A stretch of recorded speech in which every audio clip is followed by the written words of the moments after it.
The first thing I would say is like models. I think that's important. When I say models, I'm talking about examples. And so now at this point in my journey, the first place I would encourage a person to look is scripture, because in scripture, you'll find your voice. So some people are Jeremiah's. I'm more Solomon. What do you think I am? Solomon's.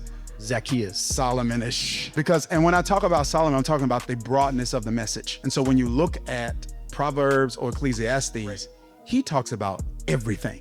This is so good. I mean, this guy talks about debt, then he talks about friends, and then he talks about marriage, and then he talks about money. And so I can listen to a pastor series and kind of pinpoint his voice, right? Powerful. And so you don't pick it, you identify it. And that motto should give you the courage and the permission to actually walk in your authenticity. Very good.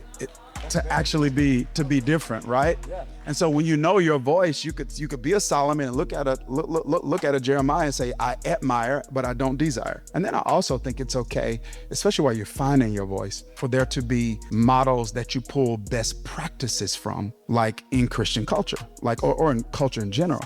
And so I think the challenge, like when I say that, it might create some angst with people, because they might assume when I'm talking about models in culture, they might assume I'm talking about adopting their personality or adopting their practices or mimicking them, as opposed to saying, what is it that they're doing that resonates with me that I wanna do?